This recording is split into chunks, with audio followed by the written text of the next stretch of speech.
Hello बच्चों, आज हम क्लास 7 की बुक हनीकॉम्ब का lesson 8 fire friend and foe ये पढ़ेंगे. So we start. I will explain you difficult word meanings and the explanation also, and I have already uploaded question answers and word meanings of this lesson on the same channel, Naughty Owls Maps English of English. So we start. Fire is both useful and dangerous. आग जो है वो बहुत उपयोगी भी है और हानिकारक भी है. What is fire? आग क्या है? How did we discover it? हमने इसकी खोज कैसे की? How do we control it? हम इसको कैसे कंट्रोल कर सकते हैं? So we learn. Fire, friend and foe. Foe होता है दुश्मन और friend होते हैं कि दोस्त. आग दोस्त है और दुश्मन भी है ना. तो कैसे हम जानते हैं. Early man did not know what fire was. जो अर्ली मैन थे, जो प्रिमिटिव एज में लोग रहते थे, वो नहीं जानते थे कि फायर क्या था. But he must have seen the damage it could cause. लेकिन उन्होंने जो आग जो है डैमेज कर सकती है, नुकसान कर सकती है, उसको ज़रूर देखा होगा. He must have watch lightning and volcanoes long before he began to use fire himself. और उसने जो है ज्वालामुखी और बिजली का चमकना भी देखा होगा. और कब देखा होगा? कि जब उसने खुद आग को यूज़ करना, उपयोग करना सीखा. उससे भी पहले उसने जो है लाइटनिंग देखी होगी, बिजली चमकना, वॉल्केनोज देखे होंगे, ज्वालामुखी. Fire was powerful and dangerous and he was frightened. Fire जो थी, आग जो बहुत पावरफुल होती, शक्तिशाली और हानिकारक भी. एंड ही वॉज फ्राइटेंड, और वो डर गया. कौन? प्रिमिटिव मैन, है ना, early man. Fire may have puzzled early men, but we now know that fire is the result of a chemical reaction. Fire में हैव पजल अर्ली मैन. जो early man थे, जो आदि मानव थे, उन्होंने ज़रूर पजल्ड होता है हैरान किया होगा. आग ने ज़रूर उनको हैरान किया होगा. But we now know that fire is a result of a chemical reaction. लेकिन अब हम जानते हैं कि जो आग है वो कुछ केमिकल रिएक्शंस का रिजल्ट होती है, कुछ रासायनिक प्रतिक्रियाएं होती हैं और उनके फलस्वरूप आग उत्पन्न होती है. When the oxygen in the air combines with carbon and hydrogen in a fuel, a chemical reaction takes place. और कैसे होता है कि जब हवा में जो ऑक्सीजन है वो कार्बन और हाइड्रोजन, जो एक फ्यूल में, एक ईंधन में होता है, कार्बन और हाइड्रोजन उससे कंबाइन करती है, उससे जुड़ती है, तो a chemical reaction takes place. तो एक रासायनिक प्रतिक्रिया होती है. Energy in the form of heat and light is release in this process. और इस प्रक्रिया में, इस प्रोसेस में एनर्जी प्रोड्यूस होती है. किस फॉर्म में? हीट, ताप, या फिर लाइट, प्रकाश. ठीक है, क्योंकि हम जब आग जलती है तो हम जानते हैं ना, आग में हीट भी होती है, गर्मी भी होती है, और ताप होता है, और लाइट, प्रकाश भी होता है. This is what we call fire. और यही जो है, इसको हम आग कहते हैं. 3 things are needed to make fire. 3 चीज़ें ज़रूरी होती हैं आग को बनने के लिए. फ्यूल, ईंधन, ऑक्सीजन. ठीक है, ऑक्सीजन जिनको जो हम हवा में होती है, जिसको हम सांस भी लेते हैं, एंड हीट और ताप. Wood, coal, cooking gas and petrol are some examples of fuel. और लकड़ी, कोल होता है कोयला, कुकिंग गैस रसोई की जो गैस होती है वो, एंड पेट्रोल, और जो पेट्रोल होता है वो सब फ्यूल के एग्जाम्पल्स हैं, है ना. ये सब ईंधन कहलाए जाते हैं. Oxygen comes from the air. Oxygen जो है वो हवा से आती है. That is why when you blow on smouldering paper it often burst into flame. Smouldering paper होता है सुलगता हुआ, है ना, जिसमें धीमे धीमे आग सुलगती रहती है ना. तो इसी वजह से जब हम आग वह हम जब स्माउल्डरिंग पेपर, जो सुलगता हुआ दहकता हुआ पेपर पे फूंकते हैं, it often burst into flame. वो उसमें आग लग जाती है, उस एक खूब सारी आग आ जाती है. क्योंकि the third thing needed to make fire is heat. जो तीसरी चीज़ है आग के लिए वो है हीट, है ना, गर्म, ताप. Fuel and oxygen do not make fire by themselves, or else a newspaper or a stick lying in the open would catch fire on its own. जो सिर्फ फ्यूल है, ईंधन है, और सिर्फ ऑक्सीजन जो है आग नहीं बना सकते. नहीं तो एक जो न्यूज़पेपर होता है या फिर कोई लकड़ी पड़ी होती है, stick lying in the open, यानी कि एक खुले में एक जो लकड़ी पड़ी हो, would catch fire on its own, अपने आप में ही आग पकड़ ले, है ना. उसके लिए हीट की भी ज़रूरत होती है. To burn a piece of paper और वुड, एक कागज़ का टुकड़ा या फिर लकड़ी को जलाने के लिए. See the next page. We heat it before it catches fire. उसको जो है हम उसको गर्म करते हैं बिफोर इट कैचेस फायर, जब आग पकड़ने से पहले गर्म करते हैं। इसका मतलब है कि आग तभी जलेगी जब एक टेम्परेचर तक, एक हीट तक जो है उसको, जो भी पर्टिकुलर चीज़ हम जला रहे हैं वो गर्म हो जाए, उसके बाद ही आग लगती है। We generally do it with a lighted match. Every fuel has a particular temperature at which it begins to burn. ठीक है, और हर फ्यूल जो है उसको, उसके लिए एक पर्टिकुलर एक खास टेम्परेचर चाहिए होता है, ताप चाहिए होता है, at which it begins to burn, जिस पर पहुंचने पर वो जलने लगता है। ठीक है ना। This temperature is called the flash point और kindling temperature of the fuel. और इस पॉइंट को, कि जिस पॉइंट पर पहुंचने के बाद, जिस हीट को प्राप्त करने के बाद, जिस लेवल की हीट प्राप्त करने के बाद उसमें आग लग जाए, तो वो पॉइंट जो है फ्लैश पॉइंट या फिर किंडलिंग टेम्परेचर कहलाता है। It is sometimes said that fire is a good servant but a bad master. It only means that fire is very useful as long as it is kept under control. ऐसा अक्सर कहा जाता है कि जो आग है वो एक अच्छा नौकर है, लेकिन एक बहुत बुरी मास्टर है, बहुत बुरा मालिक है। इसका मतलब यही है कि that fire is very useful as long as it is kept under control. आग तभी तक उपयोगी है जब तक इसको कंट्रोल में रखा जाए। अगर कंट्रोल के बाहर हो जाती है तो सब जल के राख हो जाता है। ठीक है। फॉर इंस्टेंस का मतलब है उदाहरण के लिए, we use it to cook our food, warm our homes in winter and to generate electricity. कि जो हम आग का प्रयोग करते हैं खाना बनाने के लिए, अपना जाड़ों में अपना घर गर्म करने के लिए, एंड टू जनरेट इलेक्ट्रिसिटी, और बिजली पैदा करने के लिए। But on the other hand if fire gets out of control it can be very very dangerous. लेकिन दूसरी तरफ हम देखें तो अगर आग जो है आउट ऑफ कंट्रोल हो जाए, आपके नियंत्रण से बाहर चली जाए, तो ये बहुत डेंजरस हो सकती है, बहुत हानिकारक हो सकती है। Each year thousands of homes and shops are damaged by fire. हर साल आग की वजह से हजारों घर और दुकानें जल जाती हैं। Vast areas of forest are also destroyed and hundreds of people are killed or injured. और बहुत वास्ट एरिया, बहुत बड़े बड़े एरिया जो है, ह्यूज एरिया और जंगलों के, वो भी नष्ट हो जाते हैं। डिस्ट्रॉय होना, नष्ट होना होता है। और hundreds of people are killed and injured. Injured होता है उनको जो है चोट लग जाती है, कि बहुत सारे लोग मर जाते हैं, सैकड़ों और इंजर्ड हो जाते हैं, घायल हो जाते हैं। Just as 3 things are needed to start a fire, there are 3 main ways in which a fire can be put out.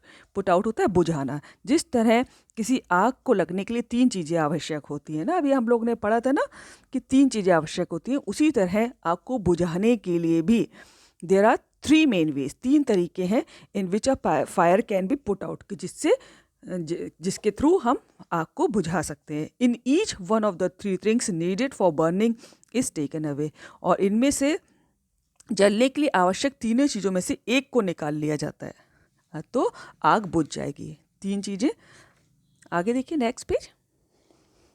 For example, we can take away the fuel. If the fire has no fuel to feed on, no burning can take place. We often take a fire die out simply by not adding more fuel to it. एक तो example ये इसका कि we can take away the fuel, कि हम जो है ईंधन को, वो उसको हटा दें। If the fire has no fuel to feed on, अगर आग के पास ईंधन ही नहीं होगा, no burning can take place, तो फिर आग नहीं लगेगी। We often let a fire die out simply by not adding more fuel to it. और हम लोग अक्सर जो है फायर को डाई करते हैं, यानी कि फायर को बुझाते हैं सिंपली कैसे, कि उसमें और ईंधन नहीं डालते। यानी कि अगर आपको आग जलानी है और आप चाहते हैं कि आग जलती रहे, तो हम लोग उसमें लकड़ी डाल देते हैं, कोयला और बढ़ा देते हैं ना। तो इस तरह ईंधन अगर हम ना बढ़ाए, उसमें बढ़ने दें, तो आग बुझ सकती है।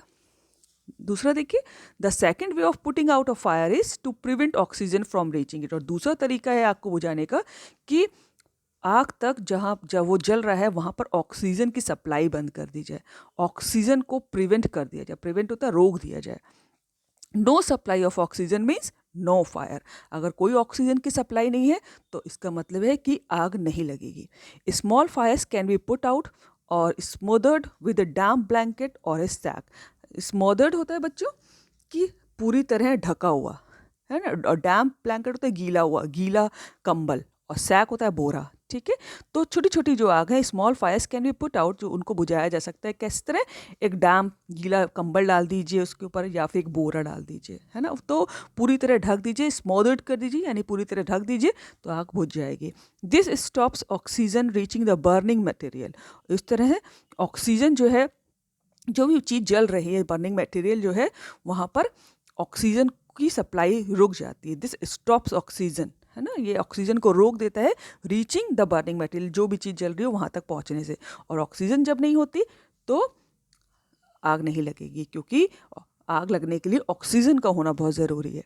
Sometimes carbon dioxide is use to extinguish fire. Extinguish होता है बुझाना, ठीक है। और कभी कभी जो कार्बन डाइऑक्साइड भी यूज़ की जाती है आग को बुझाने के लिए। It does not allow oxygen to reach the burning material. और वो कार्बन डाइऑक्साइड जो है, क्योंकि वो ऑक्सीजन को उस जलते मटेरियल तक पहुँचने नहीं देती, और जब ऑक्सीजन नहीं पहुँचती जलते मटेरियल तक, यानी कि वो बुझ जाती है। अगला देखिए, the third way of putting out of fire is to remove the heat. और तीसरा तरीका है कि आग को बुझाने का, कि उसको एक जो पर्टिकुलर टेम्परेचर चाहिए होता है किसी चीज़ को जलने के लिए, कि फ्लैश पॉइंट, है ना, तो वहाँ उसका हीट कम कर दी जाए। If the temperature can be brought down below the flash point, the fuel stops burning. अगर हम उस फ्लैश पॉइंट पे जहाँ से आग भड़कना शुरू होती है एक किसी चीज़ में, है, उससे नीचे टेम्परेचर कर देंगे, द फ्यूल स्टॉप्स बर्निंग, तो वो जो जिस चीज़ में ईंधन में जो आग लगी होगी वो रुक जाएगा जलना। You blow on a burning match stick or candle to put it out. और हमको जब जलती हुई माचिस की तीली या फिर एक मोमबत्ती जो बुझानी होती है, तो हम उस पर ब्लो करते हैं, फूंकते हैं। इन डूइंग सो, और ऐसा करने में, you remove the hot air around the flame, bringing down its temperature below the flash point. और ऐसा करने से जो जो चीज़ जल रही होती है, माचिस की तीली या फिर मोमबत्ती, उसके आसपास का जितना गर्म टेम्परेचर होता है, हम उसको हटा देते हैं। आई am repeating this line, you remove the hot air around the flame, bringing down its temperature. जब हम फूंकते हैं तो वहाँ की जो जितनी गर्माहट होती है आग के जलने के आसपास की, तो वो हट जाता है और उसका टेम्परेचर उस फ्लैश पॉइंट से नीचे चला जाता है, and the candle goes out, और मोमबत्ती बुझ जाती है। Sometimes water is spread on a fire. कभी कभी जो होता है आग पे पानी भी छिड़का जाता है। It absorbs heat from the burning fuel and lowers the temperature. और जब पानी होता है, ये जितना भी हीट होती है जिसकी वजह से आग लगी होती है, उसको हीट को एब्जॉर्ब कर लेता है। जलते हुए ईंधन में जो भी में जो आग लगी होती है, उस हीट को एब्जॉर्ब कर लेता है, एंड लोअर्स द टेम्परेचर, और टेम्परेचर को डाउन कर देता है।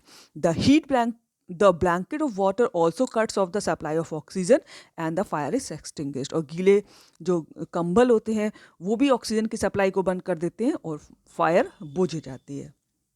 आगे देखिए, some fires cannot be put out with water. और ऐसा नहीं है कि सारी आग जो है पानी डालने से बुझ जाती हैं, तो कुछ आग जो है वो पानी डालने से नहीं बुझती हैं।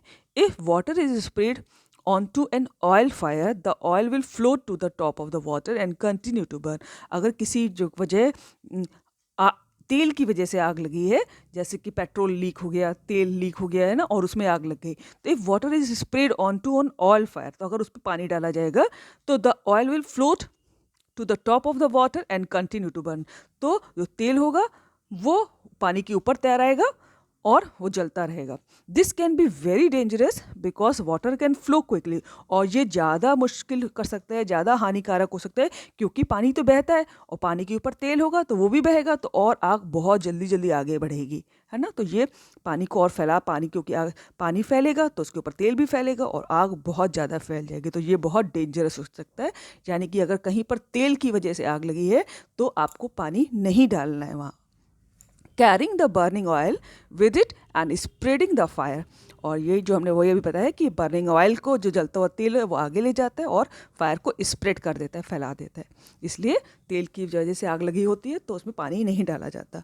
और दूसरा देखिए, water should also not be use on fires cause by electrical appliances.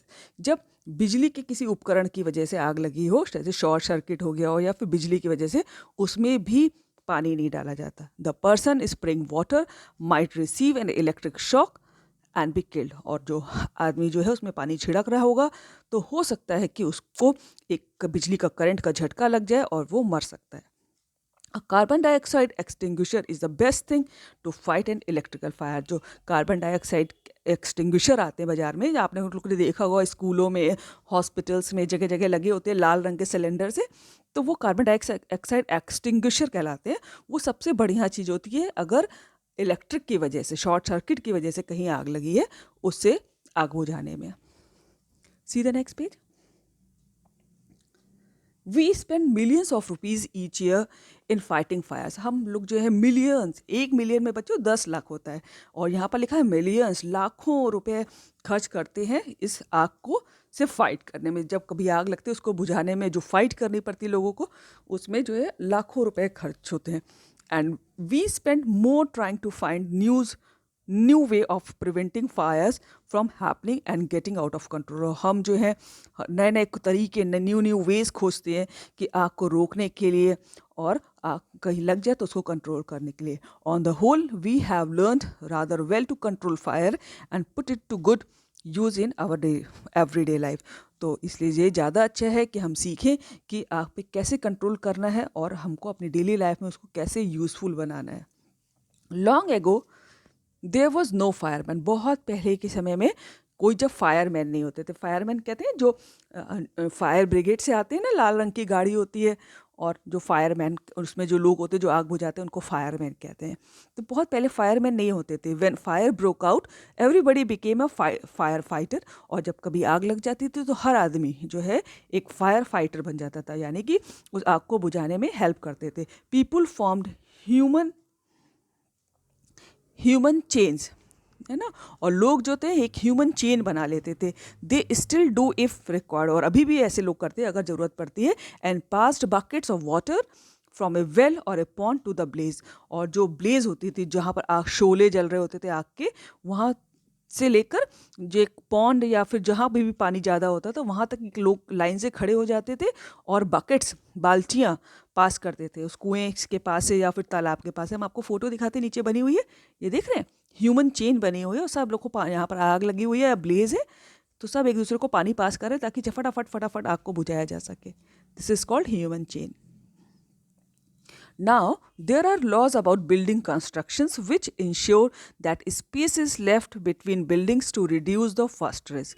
और अब जो है जब बिल्डिंग्स बनती हैं तो उसके कुछ कानून बन गए हैं कि जब बिल्डिंग बनेगी तो एक सी बिल्डिंग और दूसरी बिल्डिंग के बीच में स्पेस, जगह दी जाएगी, ताकि यही नहीं कि भाई को पास पास चिपकी चिपकी बिल्डिंगें बना दी और एक घर में लगी तो उसकी वजह से दूसरे घर में भी लग गई, है ना। तो I am repeating, now there are laws, laws होता है कानून, अबाउट बिल्डिंग कंस्ट्रक्शंस, बिल्डिंग को कंस्ट्रक्शन कराने के लिए कुछ लॉज बन गए which ensure that space is left between buildings to reduce the fire risk, ताकि कि आग की जो संभावना होती है उस रिस्क को ख़त्म करने के लिए बीच में जगह छोड़नी होगी, चिपकी चिपकी बिल्डिंग्स नहीं बनेंगी। आगे देखिए, every new building specially a public place must ensure observance of fire prevention norms. हर नई बिल्डिंग को, स्पेशली जो पब्लिक प्लेस पे होती है, लोग जहाँ पर बहुत सारे लोग होते हैं, है ना, ज़्यादातर भीड़ होती है, तो वहाँ पर ये इस बात का ध्यान रखा जाता है कि जितने भी आग लगने के चांसेस हो, वो जितने भी नॉर्म्स उसके लिए बने हैं वो फॉलो किए जाए। Bands of fire fighting workers with special equipments. Bands होता है दल, है ना, ग्रुप, यहाँ पर देखिए लिखा भी है ग्रुप्स। जो फायर फाइटिंग लोगों का ग्रुप होता है, जो वर्कर्स होते हैं, उनके पास स्पेशल इक्विपमेंट्स होते हैं, एक खास तरह के उपकरण होते हैं, नोन एज फायर ब्रिगेड, और वो जो है फायर ब्रिगेड कहलाते हैं वो पूरा group. And they're to put out fires, और वो सब मिलके आग बुझाते हैं। Fire fighters are highly trained people, और जो फायर फाइटर्स होते हैं, जो फायर ब्रिगेड के जो लोग होते हैं, वो जो है बहुत ट्रेंड होते हैं, उनको बहुत तरह की प्रशिक्षण दिया जाता है। दे पजेस मेनी स्किल्स, उनके पास बहुत सारी स्किल्स होती हैं कि आग को कैसे बुझाना है। दे कट ऑफ इलेक्ट्रिसिटी सप्लाई, वो तुरंत जहाँ बिजली, जहाँ कहीं आग लगती है तो बिजली की वजह से आग भड़क जाती है तो वो तुरंत वहाँ से इलेक्ट्रिसिटी पावर सप्लाई कट करते हैं। Knock down dangerous walls, knock down होता है नीचे गिराना, जो डेंजरस दीवारें होती हैं जिनकी वजह से आग फैल सकती है दूसरे घरों में, वो उनको नॉक डाउन करते हैं, उन दीवारों को गिराते हैं। Spray water and other materials to bring fire under control, उस पानी छिड़कते हैं और दूसरे मटेरियल जो कि जिससे कि आग अंडर कंट्रोल हो सके, है ना। They are also trained in first aid, और उनको जो है जो फर्स्ट एड होता है बच्चों, जब किसी कहीं कुछ इस टाइप की घटना हो जाए तो सबसे पहले लोगों को जो मेडिकल हेल्प दी जाती है ना, ताकि वो बच सके, तो वो सब फर्स्ट एड में आता है। तो they are also train in first aid, उन सबको फर्स्ट एड देना भी आता है, यानी कि किसी की जान मुश्किल में लग रही है तो उसको कैसे बचाना है, so that they can help people suffering from burns और from the effects of smoke, ताकि वो लोगों को मदद कर सके जो जल गए हैं उस आग में, या फिर जो उनके जो जो जब कहीं आग लगती है तो उससे जो धुआं निकलता है वो बहुत लोगों को परेशान कर देता है, उनकी तबीयत ख़राब कर देता है। तो उनसे जो इफ़ेक्टेड लोग हैं, प्रभावित लोग हैं, उनकी मदद कैसे करनी है। The discovery of fire and its users helped early man to cope with nature better and gradually adopt a settled mode of life. जो आग की खोज थी और उसका जो उपयोग था, help early man to cope with nature, उसने अर्ली मैन जो प्रिमिटिव ज़माने में जो आदि मानव थे, उनकी नेचर के संग कैसे कोप अप करना है ना, कैसे सामना करना है, उनका अपना बनाए रखना है, उनको धीरे धीरे अच्छी तरह सिखाया। And adopted A settled mode of life, एक सेटल्ड लाइफ, एक व्यवस्थित जो तरीका होता है लाइफ जीने का, वो सिखाया। Fire is still worshipped in many parts of the world, आज भी संसार में जो है आग की कई जगह पूजा की जाती है। Fire is indeed a friend, और वास्तव में फायर एक बहुत हमारा अच्छा दोस्त है, एज वी नो, जैसा कि हम जानते हैं। It can be dangerous enemy once it gets out of control, ये एक बहुत ही डेंजरस, हानिकारक शत्रु का रूप शत्रु बन सकती है अगर ये कंट्रोल हो जाए, अगर ये आउट ऑफ कंट्रोल हो जाए। सो अगर हम फायर बहुत अच्छी दोस्त होती है, क्योंकि हम लोग खाना बनाते हैं, अपना घर गर्म करते हैं, इलेक्ट्रिसिटी पैदा करते हैं, बहुत जगह काम आती है, लेकिन अगर ये आउट ऑफ कंट्रोल हो जाए तो ये हमको नुकसान दे सकते हैं। तो this is about the lesson fire. ये फ्रेंड है कि फो है, ठीक है, फो होता है दुश्मन। So work hard, read it. Thank you so much.